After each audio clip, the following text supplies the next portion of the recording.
There is a version of yourself you imagine sometimes. The version that wakes up early. That exercises consistently. That does the hard work without complaining. That follows through on every plan. You know what that version of you needs? You think it needs more motivation, more inspiration, more excitement, a better reason, a stronger feeling.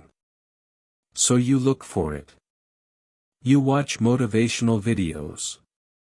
You read quotes. You wait for the right moment, the right mood, the right level of energy. And sometimes it comes.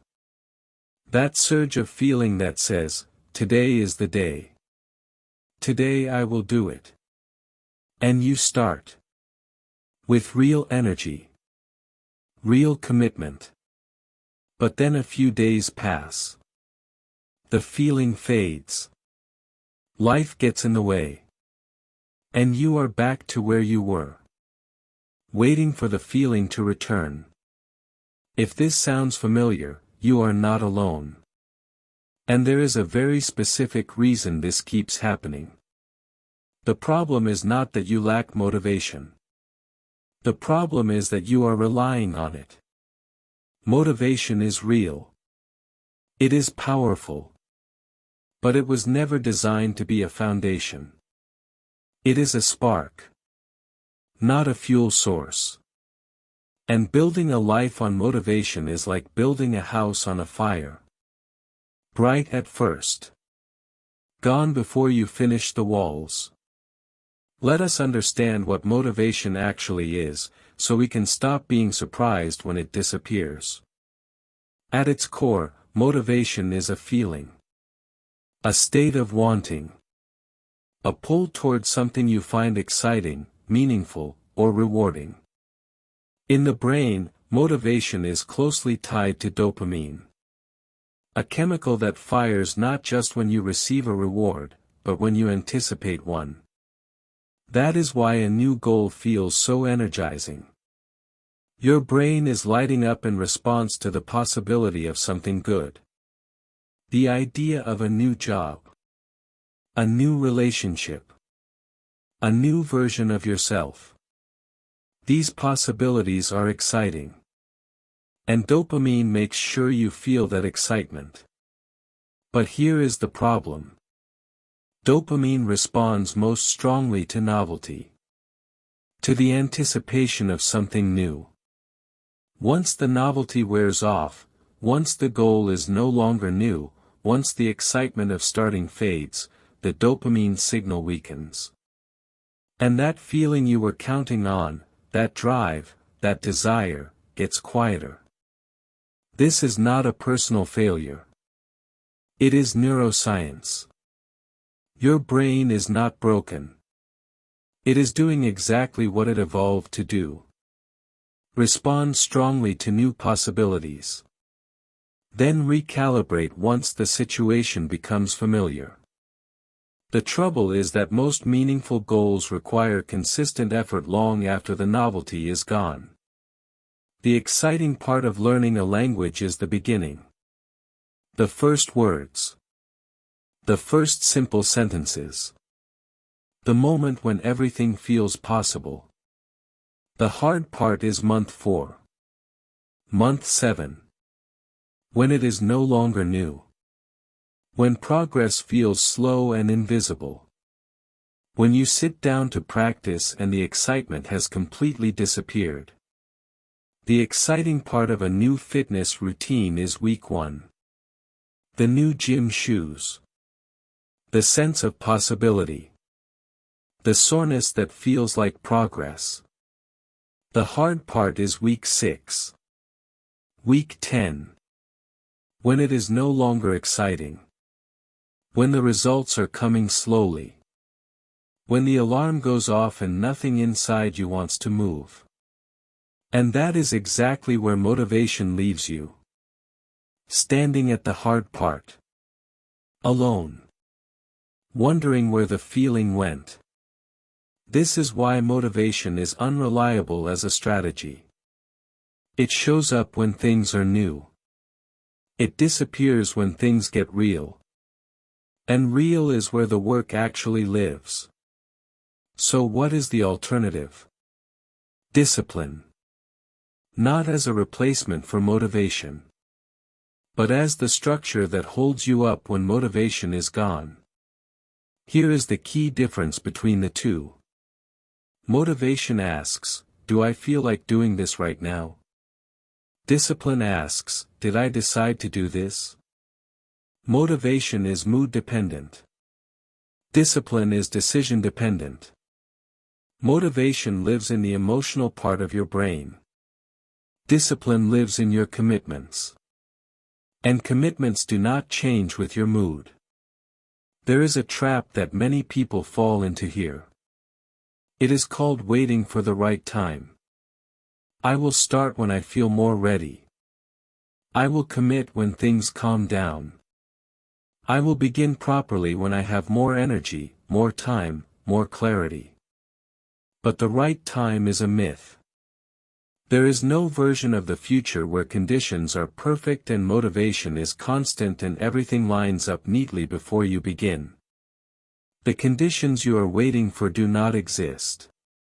And every day you wait is a day the habit does not form, the skill does not grow, the goal does not move closer. The right time is always right now. Even if now is messy. Even if now is inconvenient. Even if now is a much smaller version of what you imagined. Because starting, imperfectly, reluctantly, in the wrong mood, is always better than waiting to feel ready. Think about the things in your life you do consistently without relying on motivation. You brush your teeth. Not because you feel inspired to. Because it is simply what you do. You go to work on days when you would rather stay home. Not because of excitement. Because of commitment. You eat when you are hungry, sleep when you are tired. These things happen not because of motivation. Because they are built into your life. That is discipline at its quietest. So invisible you barely call it discipline at all. The goal is to bring that same quality of automaticity to the things that matter most to you. Not through force. Through repetition. Through building systems that do not depend on how you feel. Angela Duckworth, a psychologist at the University of Pennsylvania, studied what separates people who achieve long-term goals from those who do not. Her findings, published in her book Grit, showed that self-discipline predicted success more reliably than talent, more reliably than IQ, and more reliably than any motivational factor alone. She studied students at the West Point Military Academy. She studied spelling bee champions. She studied rookie teachers in tough schools. In every group, the pattern was the same.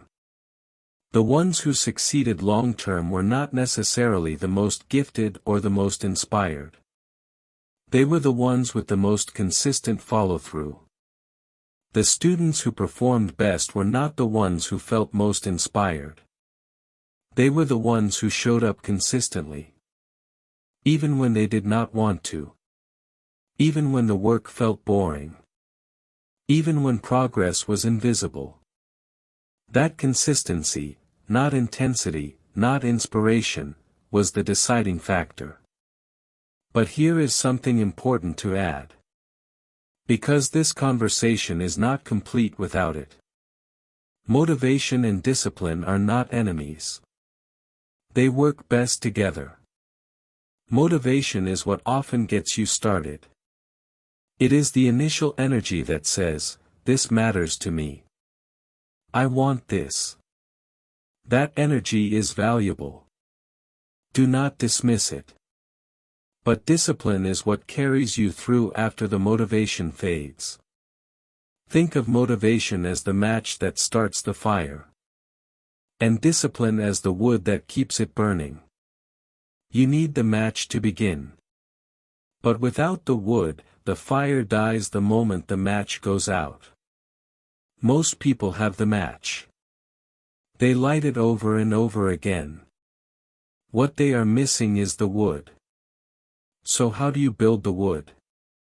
How do you build discipline in a practical way? The first step is to stop waiting for the right feeling before you start. This sounds obvious.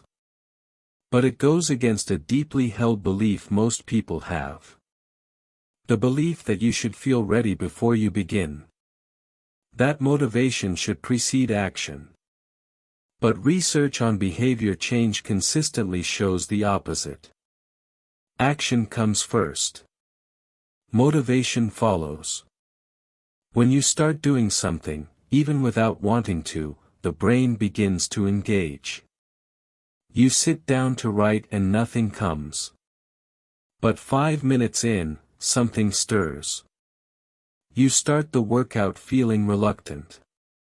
But 10 minutes in, you are glad you started. Psychologists call this the action-motivation loop.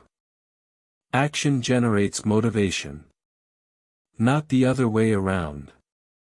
The feeling you are waiting for. It comes after you start. Not before. The second step is to lower the bar for what counts as showing up. One of the biggest discipline killers is the all-or-nothing mindset. If you cannot do it perfectly, you will not do it at all.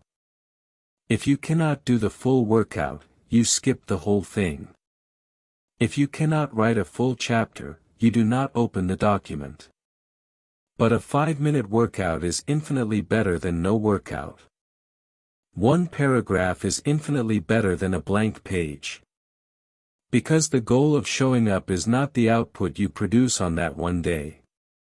The goal is maintaining the identity of someone who shows up. Every time you show up, even imperfectly, even briefly, you reinforce who you are becoming. Every time you skip, especially because you did not feel motivated enough, you reinforce who you are not becoming. The third step is to design your environment so that discipline requires less effort. The disciplined person is not someone with more willpower. They are often someone with a better environment. They put their running shoes next to the bed so the decision is already made. They keep their phone in another room so focus requires no effort. They schedule the important work first so it happens before the day depletes them. They remove the friction from good habits. And add friction to the ones they want to avoid. Discipline does not have to feel like a daily battle against yourself. That kind of battle is exhausting. The smarter approach is to design your life so that the battle happens as rarely as possible. Now, one more thing worth addressing honestly. There will be days when nothing works. When the environment is fine, the bar is low, and you still cannot make yourself do it. On those days, the question is not, how do I get motivated? The question is, what is the smallest possible version of this I can do right now? Not the ideal version.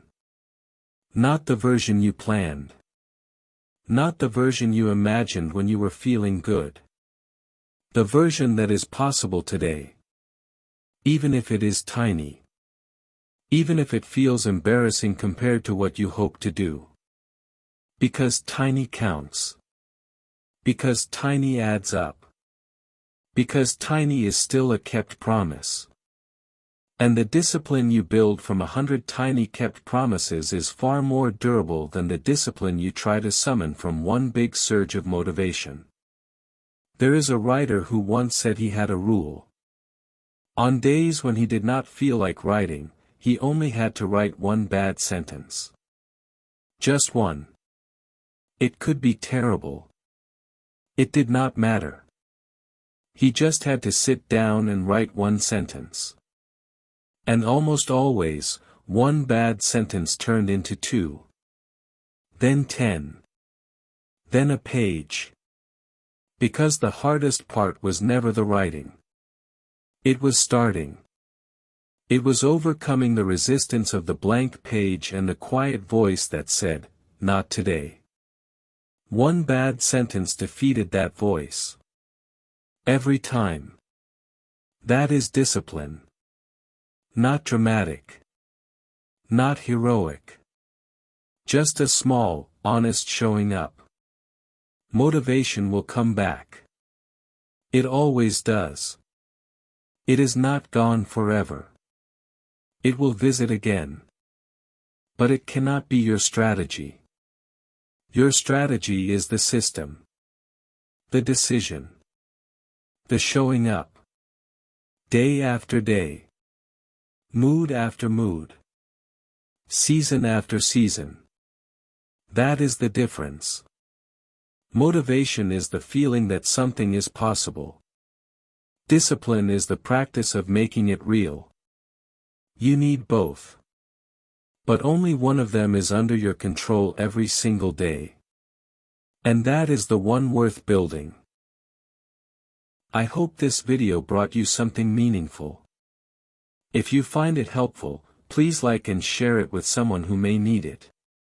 Subscribe if you would like to hear more stories like this. Wishing you a calm and peaceful day.